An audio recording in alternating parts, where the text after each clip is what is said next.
Good morning. Happy Monday, you guys. It's here again like it always is. But today it's a holiday. Or at least here in Maine and Massachusetts it's a holiday. The rest of you, well, I'm sorry. But it is a holiday here, so I am off, chilling. Got some things I want to do today. Doctor's appointment. So I'm looking forward to a day. Just a day. I'm just looking forward to the day. All right, April 19th, day 101. David destroys the Amalekites. 1 Samuel 30, 1 through 31. Good morning, Amy. 3 days later, when David and his men arrived home at their town of Ziklag, they found the Amalekites had made a raid into Negev and Ziklag. They had crushed Ziklag and burned it to the ground. They had carried off women and children and everything else, but without killing anyone. When David and his men saw the ruins and realized what had happened to their families, they wept until they could weep no more. David's two wives, Ahinoam from Jezreel and Abigail, the widow of Nabal from Carmel, were among the captured. David was now in great danger because all his men were very bitter about losing their sons and daughters, and they began to talk of stoning him. But David found strength in the Lord his God.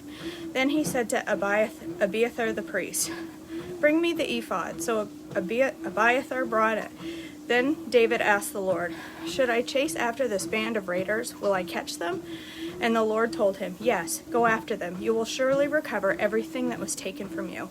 So David and his 600 men set out, and they came to the brook they came to the brook Besor. But 200 of the men were too exhausted to cross the brook, so David continued pursuit with 400 men. Along the way, they found an Egyptian man in a field and brought him to David. They gave him some bread to eat and water to drink. They also gave him part of a fig cake and 2 clusters of raisins, for he hadn't had anything to eat or drink for 3 days and nights. Before long, his strength returned. "To whom do you belong, and where do you come from?" David asked him. "I am an Egyptian, the slave of the Amalekite," he replied. "My master abandoned me 3 days ago because I was sick. We are on our way back from raiding the Kerethites in the Negev, the territory of Judah, and the land of Caleb, and we had just burned Ziklag. Will you lead me to this band of raiders?" David asked. The young man replied, "If you take an oath in God's name that you will not kill me or give me back to my master, then I will guide you to them."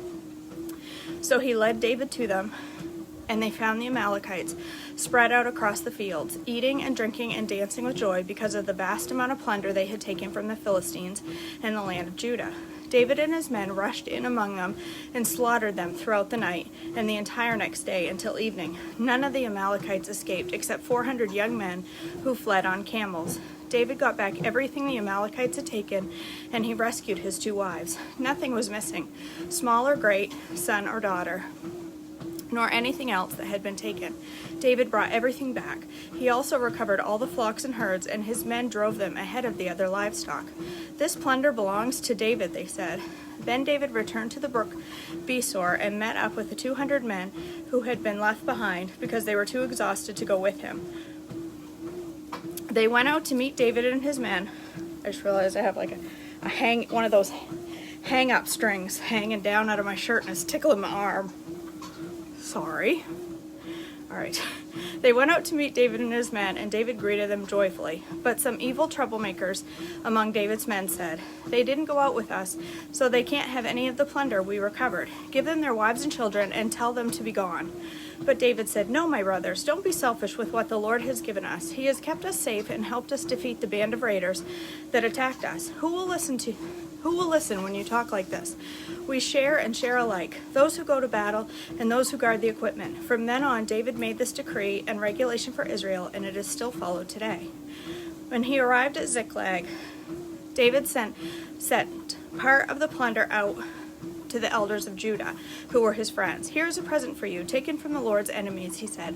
The gifts were sent to the people of the following towns David had visited: Bethel, Ramoth, Negev, Jatir, Arior, Sifmoth, Eshtemoa, Rachel, and the towns of the Jerahmeelites, and the towns of the Kenites, Hormah,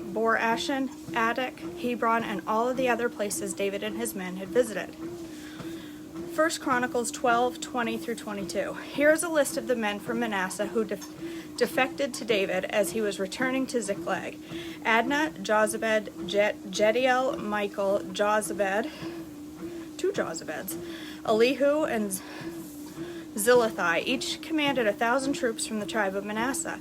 They helped David chase down the band of raiders, for they were all brave and able warriors who became commanders in his army. Day after day, the men joined David until he had a great army, like the army of God.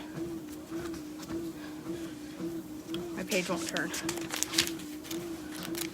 Oh my goodness, come on. The death of Saul. 1 Samuel 31, 1 through 13. Now the Philistines attacked Israel, and the men of Israel fled before them. Many were slaughtered on the slopes of Mount Gilboa. The Philistines closed in on Saul and his sons, and they killed the three of his sons, Jonathan, Abinadab, and Malchishua. The fighting grew very fierce around Saul, and the Philistine archers caught up with him and wounded him severely. Saul groaned to his armor-bearer, "Take your sword and kill me before these pagan Philistines come and run through me and taunt and torture me." But his armor-bearer was afraid and would not do it. So Saul took his own sword and fell on it. When his armor-bearer realized that Saul was dead, he fell on his own sword and died beside the king. So Saul, his three sons, his own armor-bearer, and his troops all died together that same day. When the Israelites on the other side of Jezreel Valley and beyond the Jordan saw the Israelite army had fled, and that Saul and his three sons were dead, they abandoned their towns and fled. So the Philistines moved in and occupied their towns. The next day, when the Philistines went out to strip the dead, they found the bodies of Saul and his three sons on Mount Gilboa. So they cut off Saul's head and stripped off his armor. They proclaimed the good news of Saul's death in their pagan temple and to the people throughout the land of Philistia. They placed his armor in the temple of the Ashtoreths, and they fastened his body to the wall of the city of Bethshan. But when the people of Jabesh-Gilead heard what Philistines had done to Saul, all of their mighty warriors traveled through the night to Bethshan and took the bodies of Saul and his sons down from the wall. They brought them to Jabesh, where they burned the bodies. Then they took their bones and buried them beneath the tamarisk tree at Jabesh, and they fasted for 7 days. 1 Chronicles 10, 1 through 14. Now the Philistines attacked Israel, and the men of Israel fled before them. Many were slaughtered on the slopes of Mount Gilboa. The Philistines closed in on Saul and his sons, and they killed his three sons, Jonathan, Abinadab, and Malchishua. The fighting grew fierce around Saul, and the Philistine archers caught up with him and wounded him. This text is almost identical to what we just read in Samuel. Saul groaned to the armor-bearer, "Take your sword and kill me before these pagan Philistines come and taunt and torture me." But his armor-bearer was afraid and would not do it. So Saul took his own sword and fell on it. When the armor-bearer realized that Saul was dead, he fell on his own sword and died. So Saul and his three sons died there together, bringing his dynasty to an end. When all of the Israelites in the Jezreel Valley saw that their army had fled and that Saul and his three sons were dead, they abandoned their towns and fled. So the Philistines moved in and occupied their towns. The next day, when the Philistines went out to strip the dead, they found the bodies of Saul and his sons on Mount Gilboa. So they stripped off Saul's armor and cut off his head. Then they proclaimed the good news of Saul's death before their idols and to the people throughout the land of Philistia. They placed his armor in the temple of their gods, and they fastened his head to the temple of Dagon. That's interesting. In 1 Samuel, they said they fastened his body to a wall. And this one, it says his head to the temple. It's interesting. But when everyone in Jabesh-Gilead heard about everything the Philistines had done to Saul, all their mighty warriors brought the bodies of Saul and his sons back to Jabesh. Then they buried their bones beneath the great tree at Jabesh, and they fasted for 7 days. So Saul died because he was unfaithful to the Lord. He failed to obey the Lord's commands, and he even consulted a medium instead of asking the Lord for guidance. So the Lord killed him and turned the kingdom over to David, son of Jesse. Jonathan's descendants, 1 Chronicles 9, 40 through 44. Jonathan was the father of Merib-Baal. Merib-Baal was the father of Micah. The sons of Micah were Pithon, Melech, Tahira, and Ahaz. Ahaz was the father of Jada. Jada was the father of Elameth, Asmaveth, and Zimri. Zimri was the father of Moza. Moza was the father of Bineah. Bineah's son was Rephaiah.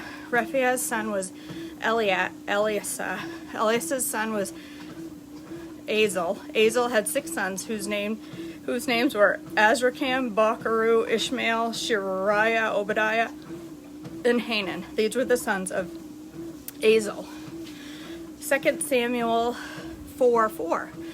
Saul's son Jonathan had a son named Mephibosheth, who was crippled as a child.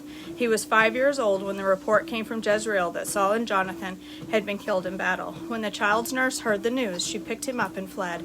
But as she hurried away, she dropped him, and he became crippled. David learns of Saul's. That sounds funny. I don't know what. Oh my word. David learns of Saul's death. 2 Samuel 1 through 16. Get out of my face. After the death of Saul, David returned from his victory over the Amalekites and spent 2 days in Ziklag. On the 3rd day, a man arrived from Saul's army camp. He had torn his clothes and put dirt on his head to show that he was in mourning.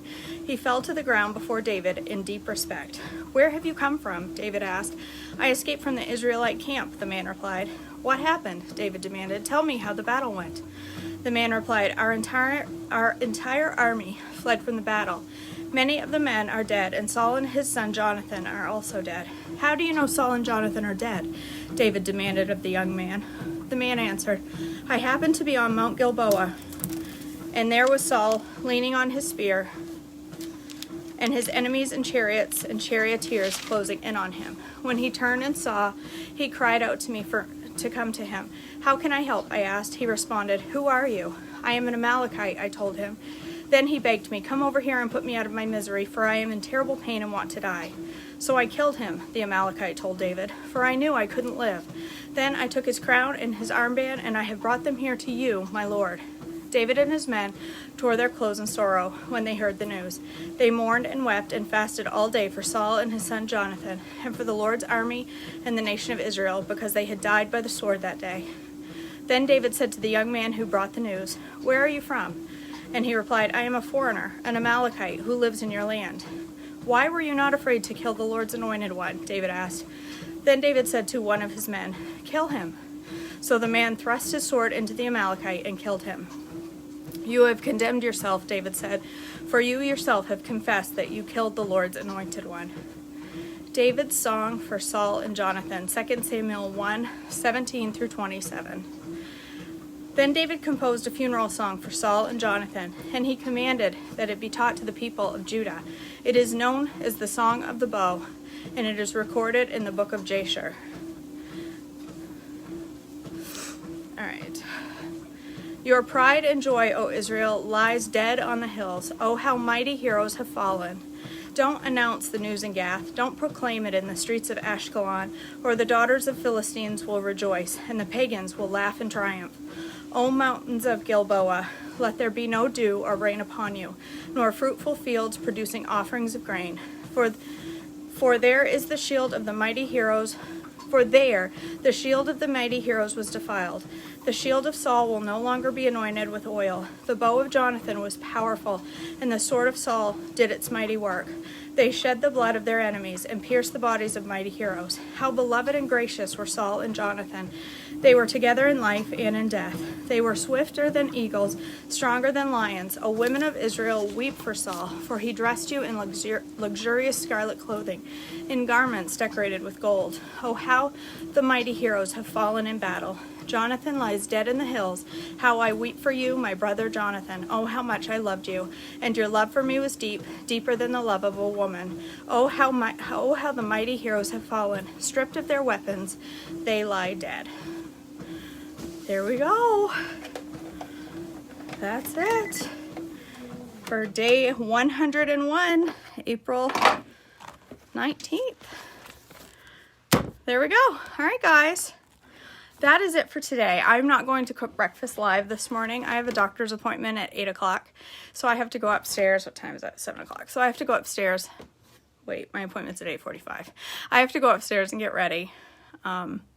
And then I've got some things to do to finish up for my Zoom call tonight with some of you. And so yeah, I'm excited for that. I hope you all have a blessed Monday. It's like I said, it's a holiday here in Maine and Massachusetts. So if you're off today, I hope you enjoy your day. And if you're not, I hope you still enjoy your day. Don't be jelly that I'm on a holiday. Okay, have a wonderful day. Stay on plan today. You got no reason to go off plan. I love you all. Have a blessed Monday, and I will see you tomorrow morning. Some of you tonight. Bye.